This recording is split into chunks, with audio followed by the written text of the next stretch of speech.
What happens when a builder of sales engines, systems, and high growth companies turns its attention to one of the biggest bottlenecks in commercial energy, getting the right equipment to the right project at the right time without all the waste in between? Welcome to Industry Ignited. I'm your host, Dr. Leanne Aguilar, and today I'm joined by Andrew Stock, co-founder and CEO of Green Raven, a direct from manufacturer supplier of power generation equipment and financing. Andrew, welcome to the show. Awesome. Great. Glad to be here. Yeah, thanks for joining me.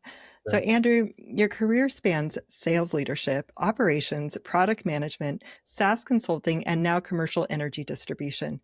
Looking back, what threads have connected all those chapters? Well, I think the most common thread probably is I have kind of an addiction to efficiency.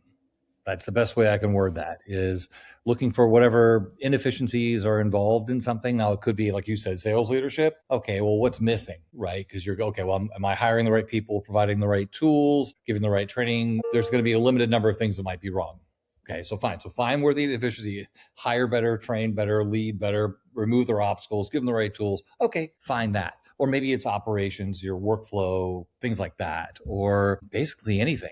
That's like kind of always been the common thread, is what is the inefficient thing that's happening, whether it's before I got there or even while I'm there, and then fixing that thing. That would be the most common thread that I habitually try to solve. Oh, I love that. So, an addiction to efficiency. Yeah, Yeah. yeah. And were you always like that? I mean, can you see Yeah. that like even when growing up or yeah, in your Yes, I don't know, call it a mental efficiency. I don't know. It's always been that way. Yeah, uh-huh. I don't care. I'm trying to think of a spot in my life when I wasn't like that. Now it's just part of how my brain works, I Yeah. guess. Well, I don't think that's a bad thing. So that's awesome. Now, you built your early career in staffing and recruiting before making the jump into solar. What did you see in the market that told you solar was the next wave worth betting on?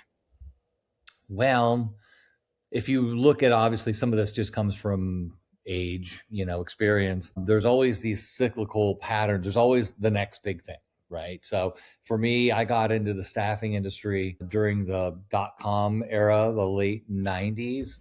Rode that wave. That kind of died down once job boards were invented. Having a headhunter, which is what I was, wasn't as necessary. So a lot of people moved over to the real estate market. I didn't. I stayed in staffing, but most of my friends moved over to the next big wave. Then, of course, 2008, recession hits, that dies down. And I remember just watching and thinking, okay, well, hang on, there's all these cyclical waves. What's the next big wave? So a lot of researching, thinking about it, reading stuff, just, I don't know, being a nerd. Seemed, this is back in, gosh, I don't remember the year now, 2014 ish, when I was reading a lot of articles at the time about just energy pricings and what's Mm. happening on a global scale. That was just seemed obvious that, wait a second, solar is the next big wave.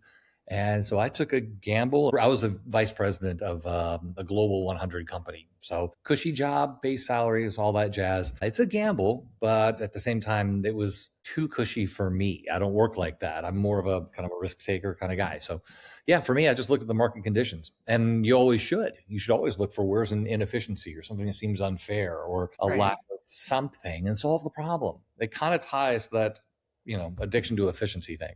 Yeah. And so, yeah, that's just seemed obvious to me. So it sounds like you were very proactive though and intentional about looking for the next big thing. Always. Yeah, Yes. yeah. Now, you said you like building or fixing things and watching them blossom.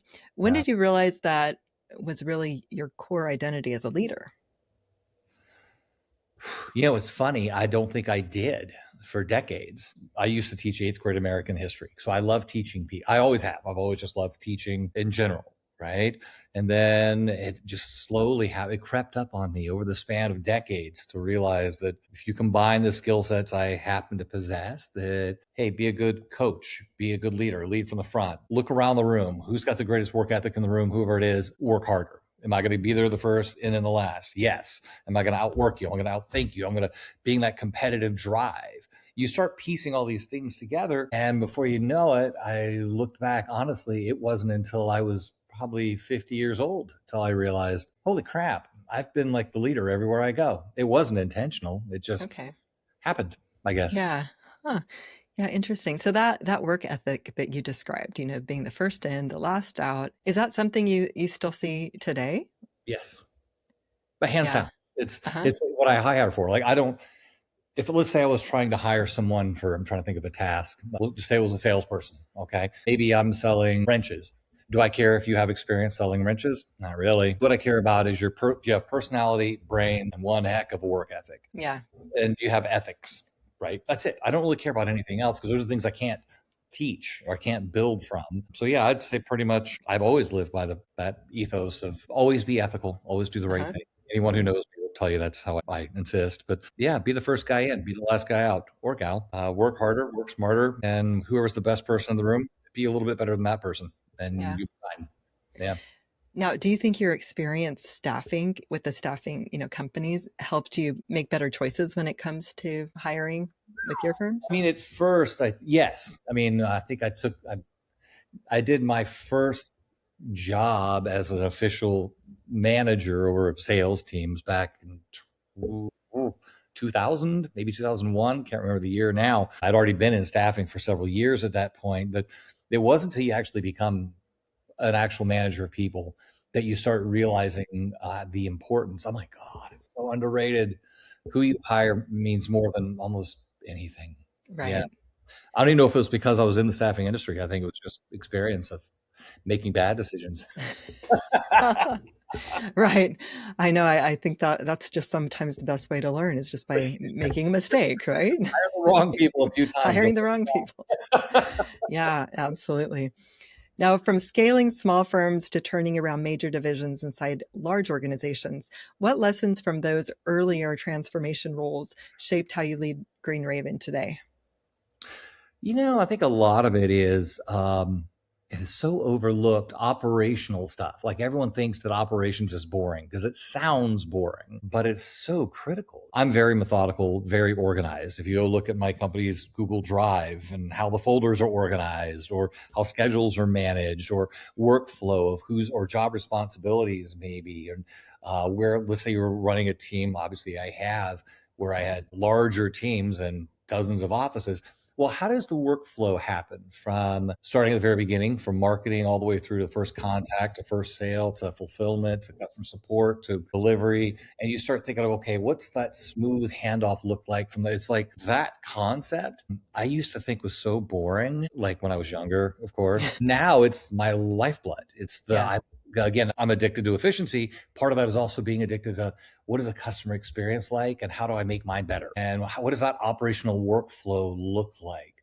Both internally, so we as an organization operate better, and from the customer standpoint, what their experience is like. That's all. How well did you build your operational infrastructure?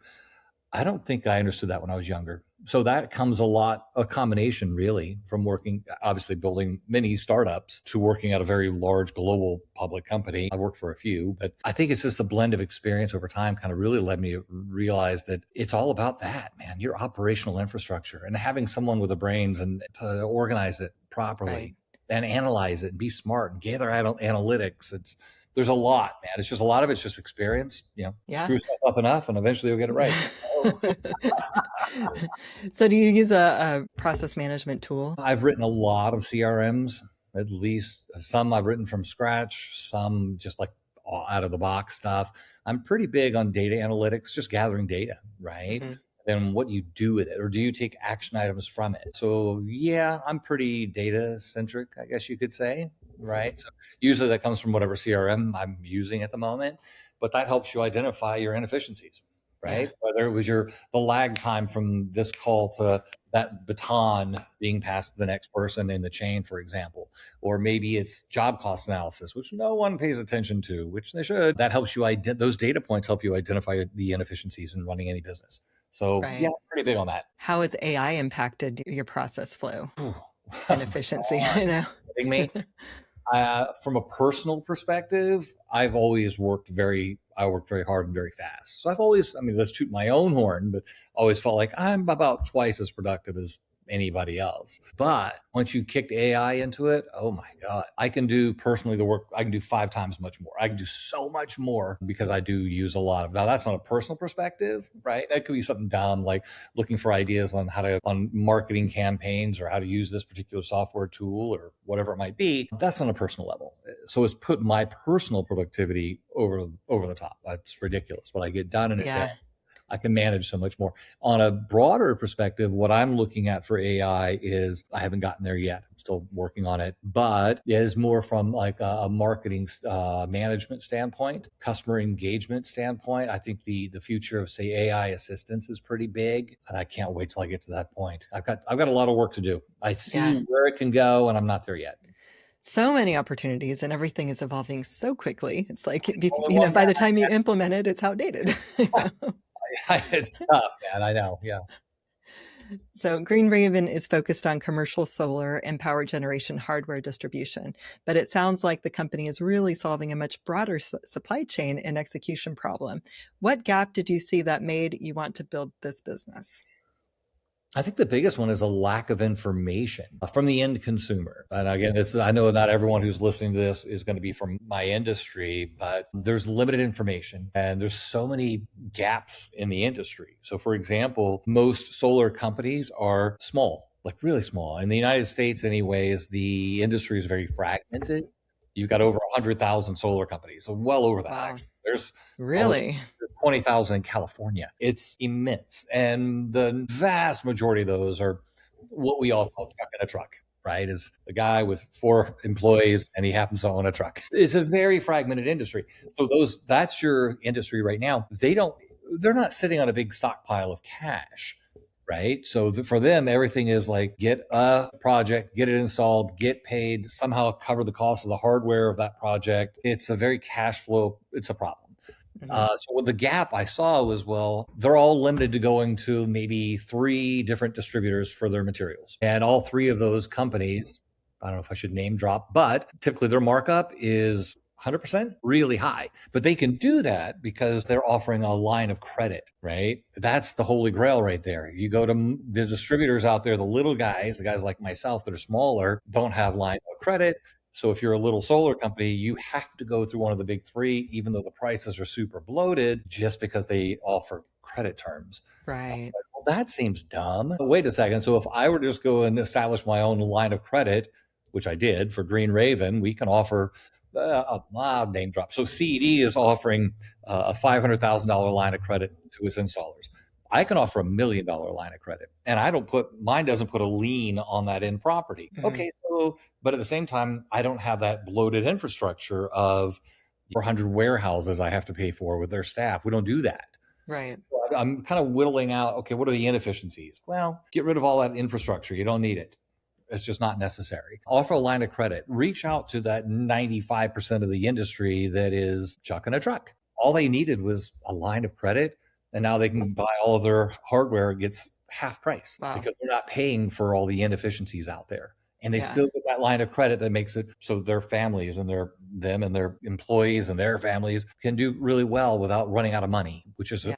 an epidemic in the solar industry, right? Wow. Companies running out of cash and then collapsing. So we're Right. trying to solve there's a lot of gaps, right? Yeah. And I think we kind of nailed it.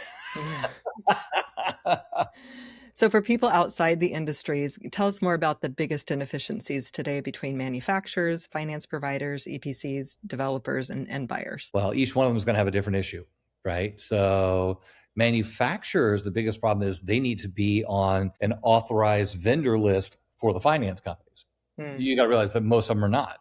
Now, those finance companies are more or less, how do I word this, in bed largely with the distribution companies.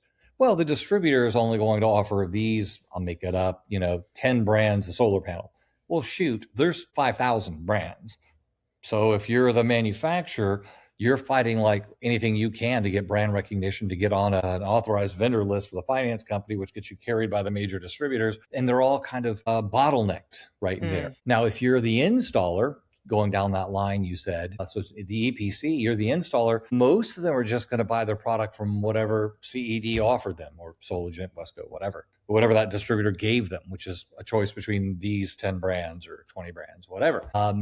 And they have to go through that because of that bottleneck with the finance companies. There's a real bottleneck right in there, right? It's a problem. So the biggest problem for the solar companies is cash flow. They need to find a way to make all of this pencil somehow. But Hmm. because of that bloated infrastructure between the traditional distribution, kind of working with the authorized vendor list, AVL, from the finance companies, causes a bottleneck, which causes artificial price inflation. So now that solar installer who's already struggling to stay in business is paying twice as much for his hardware. So there's like, that's the problem of this whole thing, right? Is there's a bottleneck that doesn't need to be there. A Right. lot of it driving it right now, today's market, we're in April 2026, is the tax incentives, right? So everyone's trying to get the very last drop they can out of the ITC, the investment tax credit, which means it has to be domestic content. It has to be fiat compliant and not from a PFE. And there's like all these requirements, which again cause a market pressure on what hardware we're all allowed to use, which when again you constrain supply, which is what's happened, that drives pricing way up. So there's a lot of stuff in the industry that are kind of artificial that don't need to be there. That whole tax incentive and all that, non-domestic, blah, blah, blah, that's all going to go away. A year from now, no one's going to give a crap. People are Oh, going to be wow. looking at what is the cheapest product in the market that is still a quality product with a good warranty. Right. That's all that's going to matter, which is what we're at Green Raven, what we're preparing for. How do we Okay. prepare for a real world of what's going to be a year from now? No one's going to care about fiat compliance a year from now. It's Interesting. irrelevant. So the incentives are expiring this year? Yeah, basically July 4th. Well, the residential projects, that already is gone as of Hmm. last December. The commercial one for commercial projects goes away. Basically, the job has to be started in some manner before July 4th of 2026. After that, all the incentives are gone, which is going to totally remove that bottleneck that's caused that ridiculously inflated pricing. Right. So there's a lot going on in the industry that's going to change. I'm excited about it. Yeah. Yeah. And are those incentives, are they federal or are they Yeah, state-based? it's all federal. Oh, the It's federal. Okay. 100% federal. Yeah. Okay. So for your taxes at the end of the year, Mhm. basically, you're getting, So if okay. you combine that, if you remove the false pressure on the market based on federal tax incentives, and you can marry that with getting an education to the solar installers of, hey, guess what? There's more than those 20 brands on the market. In fact, there's thousands. So let's find you the best product at the best price. You're going to see this a year and a half from now. Hmm. All the hardware is going to be half the price of what people are paying today. I mean, I already Interesting. get it Yeah. half the price. Yeah. Just wait. Once you remove those artificial pressures, what's going to happen to hardware pricing is going to be fantastic. Yeah. Now you talk a lot about practical equipment, supply chain reliability, and project execution. Why are those fundamentals still such a major pain point in an industry that has matured so much?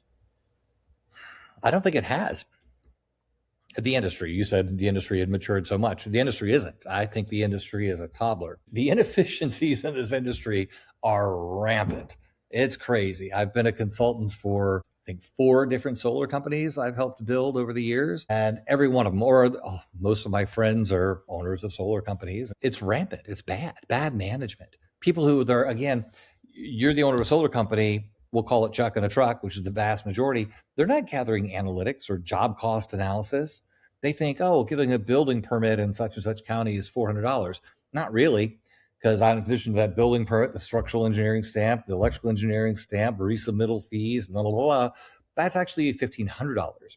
You got to think in the mind of, wait, we're doing 20 of these jobs a month, and that's just that. Then you Right. go install a job, you think, oh, we can install it for this kind of cost of labor. Well, they don't know that really you're going to have to do multiple truck rolls Hmm. with 2, 3 guys, let's call it, add up the actual labor cost. So they're not making as much money as they think they are, but they don't gather analytics, job cost analysis, for example. When I say that it's not grown up, that's just one element.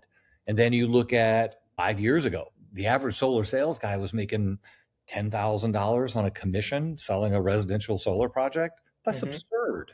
That's just absolutely absurd because there's no, even today, there's very minimal, if any, regulation on this. Like in real estate, you have to get a license to Hmm. sell a house, let's call it, Right. or Yeah.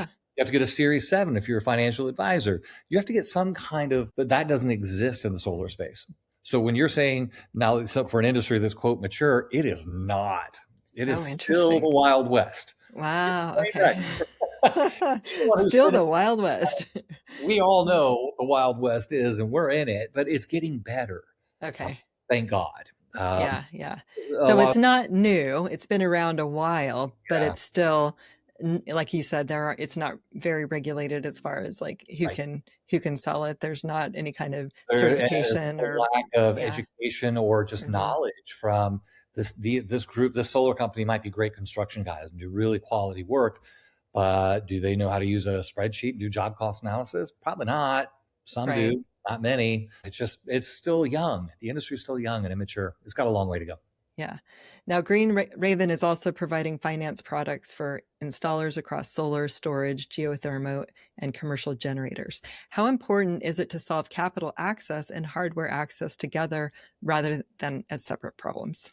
Well, there's two different pieces of finance. So one would be those solar companies need to be able to finance the projects themselves, right? They need access to finance tools, which are heavily dependent again on the tax credits and subsidy stuff that we talked about earlier. That's a problem. I've pretty much made a career out of networking with people. Literally, that's how I make a living. So a lot of what Green Raven does isn't even not, we're not doing this for money. We do this because it's the right thing to do. Is when I'm talking to this company over here, he says, hey, I really need a finance tool I can use for, I don't know, nonprofits with, blah, blah, blah, this situation. Do you know anybody? Yes, I do. I make that connection happen. I do that all day, every day. It's just who do you know? Who do you know? So I get a lot of those kinds of calls. A lot of it is finance related. Uh-huh. Uh, so that's one side of financing. And it's really, really important because if you actually ask the average American how they think solar projects are paid for, they think it's all cash. It's not. Right?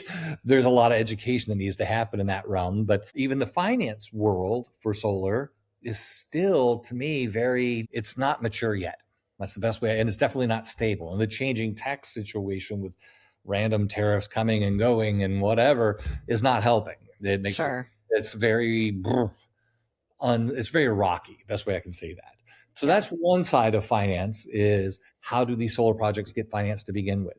I do a lot of connecting the dots and people that I know who know people and connect them all and ta-da. The other piece of it is what I alluded to earlier, that line of credit concept, meaning all those solar companies. Like I said, there's a ton. They all think they have to work with CED or Solagent because that's the only way they can get the line of credit to stay in business, which means they think they have to pay literally 100% markups on their hardware because they don't know any better. I need to somehow get that education out there that, you know what, don't let that line of credit problem stop you from cutting your costs in half. It's Hmm. totally doable. You just have to find the right Green Raven. Okay. Right. Right. So you're helping educate people, is what I'm Yeah, hearing. And yeah, yeah, that's a lot of it, and it's harder than it sounds, but if I could get the word out that, "Hey, man, don't be limited to paying ridiculous prices from the sure. traditional infrastructures that are so bloated and inefficient, there's a better way." So Yeah. that's the other side of finance. The solar company needs to be able to finance their hardware. That is what we unlocked, just a few months ago, that's gonna be a game changer for sure. Yeah. Okay. So, like you just said, the current just distribution model is bloated and expensive. So, what specifically is broken in the traditional hardware distribution system, and how are you approaching it differently? A lot of it, well, first, I know I spoke to some of this. Those distributors are having a huge operating cost, right? So this reminds me of a different business I fixed a long time ago where it was a lot of brick and mortar, Hmm. which a lot of it just sat around empty no customers, just staff. And I remember looking at that like, wait a second, this isn't 1954. This is dumb. So I shut down a ton of those, consolidated some stuff, just kind of reorganized a business model. It's like, okay, this now makes sense. I think that same problem holds true in the distribution model where you've got a lot of warehouses that are unnecessary. They could a lot of now, mind you, sometimes a solar company might need to buy, I don't know, some rails for this one project or a couple of pallets of panels for this one project. Sure. In those situations, just the traditional distribution might make sense. Hmm. The pricing is going to be dumb because you're buying such a small quantity, but okay, that kind of works. You're still paying ridiculous prices because you have to pay for the rest of that infrastructure. So a lot of what we're trying to do is say, you know what, for the customers out there that are buying, say, commercial, which commercial solar is rapidly growing. It's gotten insane in the last couple of years. They're not buying two pallets. They're buying 2 container trucks worth. And if they're buying that from a traditional distributor, that's just a lack of information and they don't know. Mm, More importantly, if as I think most of them don't understand the options that are on the market, meaning it doesn't have to be one of these 10 brand names that you know because that's what CED carried. right. What? There's 1,000 other products out there. I'm working with one now. I'm not going to name drop, but it's a new manufacturing facility in Georgia. So it's domestic content. The product itself, if you nerd out and go through the data sheet, is significantly better than almost anything on the market. And I can get it at half the price of what the name brands are. And it's a better product. It's tier one, better temperature coefficient down the line, better product, but no one's ever heard of it. Sure. So how do you get the word out? Right. There's a major gap right there. How do you get the education to those solar companies that, you know what, you have more options than you're aware of? And don't let that Yeah. line of credit thing stop you. There are better products. Right. Well, and There's a I lot think, to go there. Yeah. yeah, it comes down to, like you said, education and Yeah. credibility with Yeah. all these options out there. If it's not being sold by one of the big names, then how do people trust it? How do people Right. know that it's a good quality product? You got to be a nerd and read the data sheet Yeah, read the spec sheet for sure. Yeah. or just be open to it. Honestly, that's the real thing. Just be open to learning about it. Yeah. They're Now, are not, they offering like warranties and such that will help give some, oh my gosh. assurance? Yes. And yeah. Now, the one that I'm alluding to, it's a 30-year warranty that includes shipping and labor. No one Wow. does this, by the way. The warranty on a solar panel is just, oh yeah, one of your panels, takes a nosedive, we'll ship you a new one. But you, Mr. Customer, have to pay for the shipping cost and the labor cost to install it, which is way more Mm, money than the actual panel itself. right. The Interesting. warranty from these guys that I'm referring to, that includes all of it. It's not just a replacement panel, it's also the shipping and the labor. That's a Yeah. big deal. But you, as the owner of a solar company, don't even know this brand exists. That's Wow. the thing that's nuts. There's better Yeah. products at half the price with a better warranty, and you don't know about it. That's my next hill I have to tackle. So you were mentioning like the tax credits expiring. And Yeah. so as tax credits and domestic content rules and compliance requirements continue to reshape the market, how are those policy and sourcing pressures changing what commercial energy buyers need from their partners? I think increasingly, well, at least in the commercial world, they are more open to taking a phone call. A lot of it is just also just personal contacts because I've been around a while, so I can open some doors maybe. Uh-huh. But in the commercial world, because they're buying larger quantities, and they were referred to me by Joe Blow, who knows me, trusts me, has worked with me for God knows how many years, I can get that phone call. They're more open to saying, well, hang on a second, I've never heard of that brand, but send me the data sheet. Those commercial installers typically aren't as limited by that line of credit availability, and they're not buying in small volume.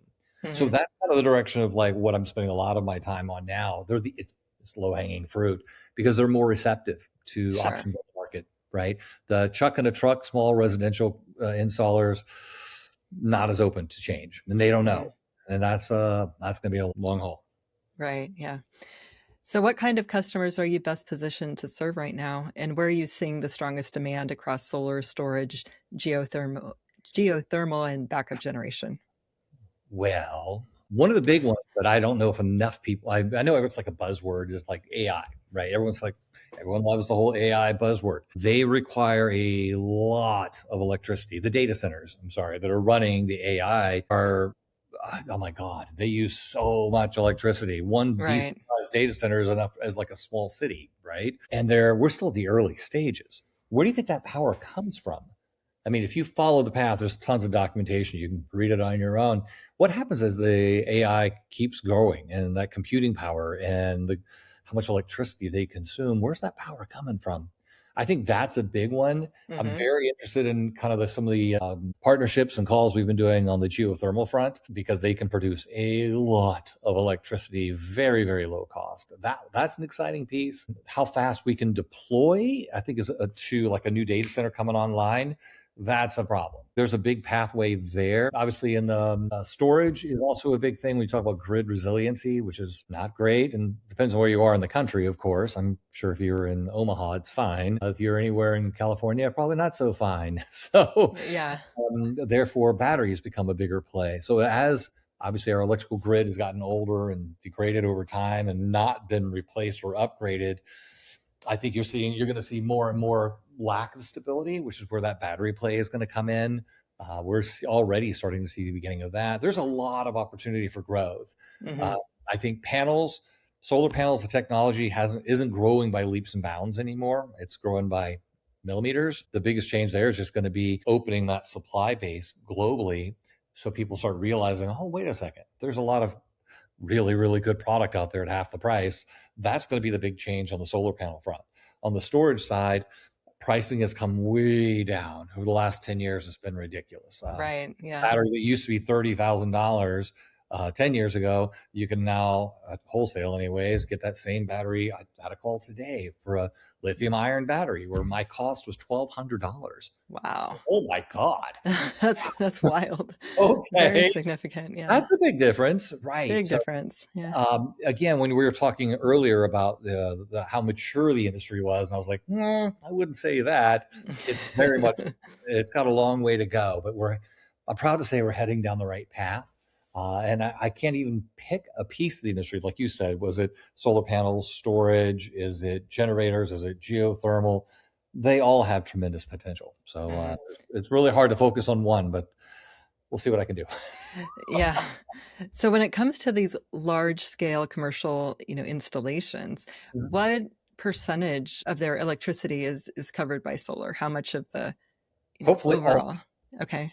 Depends on the footprint, right? I mean, if Hmm. we're talking about something small, like let's say it was a church, okay? They're not going to have a ton of land, right? They may not have the footprint to cover everything, but generally speaking, I would say, at least as far as what I've seen, it's all of it, Hmm. right? Uh, Okay. yeah, I mean, the only limitation is space. And that's when you start thinking, again, I met with a gentleman building a commercial property here in Northern California. Doesn't have a lot of room, but he needs a constant, very high volume of electricity. So the conversation went geothermal, better fit for him. Very small footprint, and Hmm. it produces enough electricity to run a city. And it takes a footprint, maybe, I don't know, what was it, 1,200 square feet? Okay. Right. There's Yeah. solutions out there. They're still kind of evolving in time. But generally speaking, to answer your question, if I had solar on my property, what percentage am I expecting that solar to cover? All of it. Okay. Right. And are there circumstances where it even feeds back into the grid and then they're getting Depends credits on for utility. that? Depends. I mean, depends on what state you're in or what Hmm. utility you're under, I should say. There's a lot, it's called net metering, though, how you're because during your solar's only making electricity during the day. Well, if you're only using that much of it, what happened to the other bit? Hmm. Well, you're either storing that into a battery or you're selling it to the utility. In some utilities, it works out great. Like a lot of the markets in Texas, for example, will have a 1-to-1 ratio, meaning if I kicked over, I don't know, make up a number, 500 kilowatt hours of electricity surplus to the grid, then that night when I'm using electricity from the grid, my first 500 kilowatt hours was free, right? Hmm. That's a 1-to-1 ratio. In some markets, it doesn't work like that. California, it definitely doesn't. You're going to sell it. I'm personally in Northern California, so it's PG&E, Pacific Gas and Electric. Running price probably around 40 cents a kilowatt hour when you're depending on the time of day and all that and time of year. If you're pushing electricity to the grid, depending on time of day, blah, blah, blah, month of the year, you're going to get on average maybe 2.5 to 3 cents a kilowatt hour for the power you give them. But then you're Right. buying it back later that night at 40 cents more. That's insane. That's nuts. I'm going to Yeah. sell you this for $2 and I'm going to buy it back for $40 in about 3 hours. Right. No, that That's what makes no homeowners are doing. sense. Right, which is why you have batteries in California, because no one Got wants to it. backfeed to the grid. So Yeah. the answer, that's a hard one because it just varies by utility and location. Yeah. And on average, what would you say is the time for return on investment? Again, that's going to vary on where you are Hmm. and how you financed it. If you went with what's called a power purchase agreement, PPA, you're just paying for the electricity the system makes. That's it. So you're literally saving money the first day it got turned on and probably for the next few decades. So there's no ROI discussion. I have read this on Reddit 1,000 times. Hey, what's my ROI on this? How long is it going to take to break even? Depends. Are you paying cash for it? Or are you doing a PPA? Kind of like a lease, if you think of it that way. Okay. Yeah. If I'm paying cash for it, other variables, what's my utility price? Am I in, I don't know, Missouri, where the average price of electricity is 12 cents? Or am I in Sacramento, where my average price is, maybe 40 cents? Hmm. Thinking per kilowatt hour, right? So that payback period wildly varies, depends on where you are. Yeah, that makes sense. I mean, Now, is it when a you bad idea? Never. I can't even imagine a place where it's not. It's ridiculous. Yeah.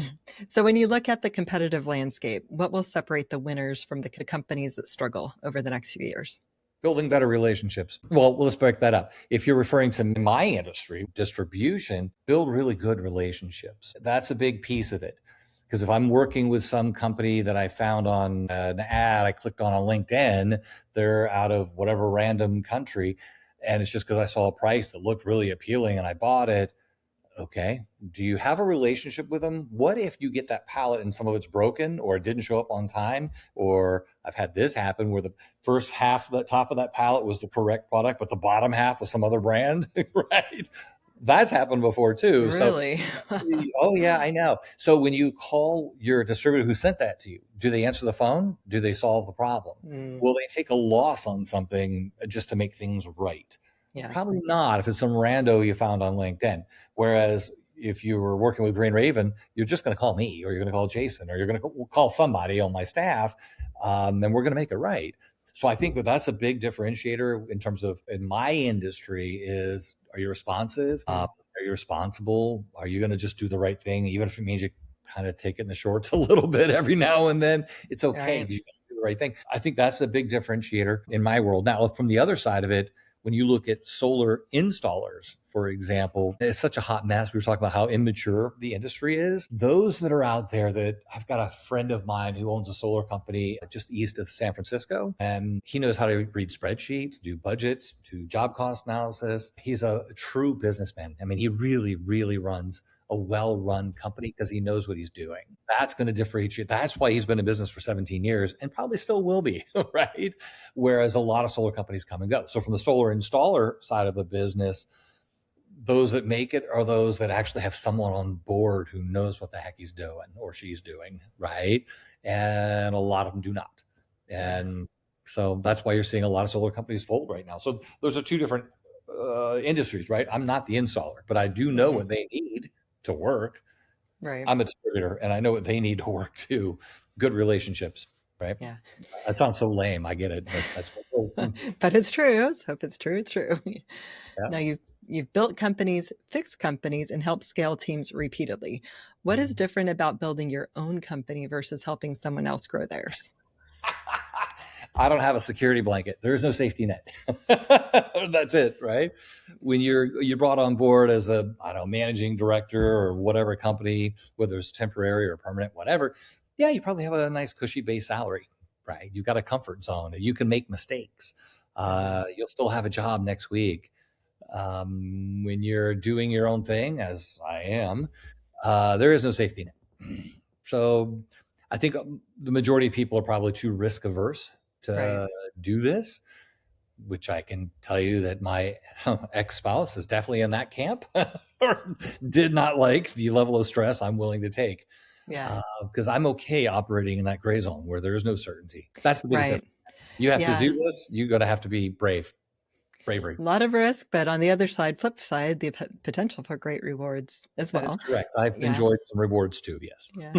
And then there's, I mean, what I love is like the flexibility. I can set my own schedule. I have Yeah. I can be creative in what I focus on and, how And then I can make mistakes diversify. and it's going to hurt, but I'm also going to learn from it. And then from what I just learned, I'm going to make more money from it.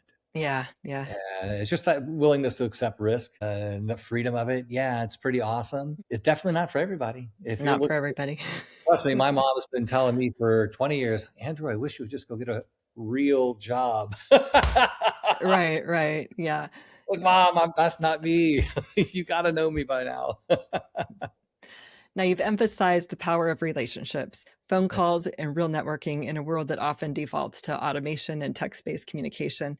Why do you think that human connection still matters so much in business development? It's kind of like what I was just saying a minute ago, meaning if something goes wrong, and it just will. You're going to get the wrong product, not shipped to the right place, shipped to the wrong time. They didn't give you as much as you had ordered, and you got a whole crew on a job site, and everything's going sideways on something. You need to be able to call somebody and talk to them, and Yeah. you need to have faith that they're going to pick up the phone and solve your problem, right? I'll not call out the distributor that used to always insist that this is back when I was running a solar company. Everything had to be delivered straight to the job site. And we'll call it 15% of the time, I got the wrong materials, not delivered to the right place, not delivered at the wrong time. There was always a problem. Right. If all I could do was text somebody for resolution. Oh my good Lord. I've got 7 guys on a job site. I'm paying right now, right? I need a resolution right now. I'm not emailing you for resolution, right? Exactly. That's why it's important. So when you're doing business development, it's the same thing. Let's say I was a sales guy, which obviously I used to be, why would you buy from me? Hmm. Probably because, I don't sound pushy or salesy, and you can always get me on the phone. Yeah, kind of Yeah. always. Right. That's what people buy. It's not because I had a really cute marketing funnel on Facebook, or I auto responded or auto texted, or nothing wrong with drip campaigns. I get it; they have their place, but no one's going to buy long term from you or work with you in a long term on a larger scale to help you scale your business if you're solely reliant on that. That also speaks to a generational thing. I recognize I'm obviously in my 50s, where I grew up in a world where, yeah, you call people and you talk to them on the phone. Whereas a lot of the employees I've had that are 3 decades younger, they don't call you. Everything has got to be an email or a text. I don't know if they're afraid of the phone. They didn't grow up building relation. I'm not sure what the generational gap is, but it's a real business problem. I've had this Yeah. conversation with many of my friends for many, many years. Yeah, what a failure. Yeah, Pick up it the is. And no, you're right. It is a, phone, man. yeah, yeah. Where we used to fight for the phone, right? To get a Right. chance to call our friends or whatever. And now they're like, I'm not Yeah. going to call you. It's like, I'm going to Snapchat you or, text you or whatever. Hey, if it's something simple like pick up milk on the way home, send me a text. That's fine. Sure, sure. Right. Yeah. Or if you're in a meeting, don't want to be interrupted or it's not Sure. time sensitive, right? But Yeah. Yeah. yeah, that phone call and relationships and just, I mean, it's Hey, man. cultivating trust, I Yeah. think. And yeah. So, final question, Andrew, as you look ahead, what's your broader vision for Green Raven? And what advice would you give to entrepreneurs or commercial energy leaders trying to build something meaningful in a fast changing market? Be informed. Honestly, it's so much that's like such a vague answer right now. Obviously, today's world is all about tax credits and blah, blah, blah, blah, blah. I know everything I could possibly get my hands on because this is what I do when I'm not actively working is I'm reading about fiat compliance and whatever tax situations and what manufacturers and how the components work. And I need to be informed. So that'd be one, learn your market. Whatever your Hmm. industry is, learn it inside and out. Gather data. I mean, for God's sake, if you're an installer, job cost analysis matters. It just does. You need to know where the holes in the boat are.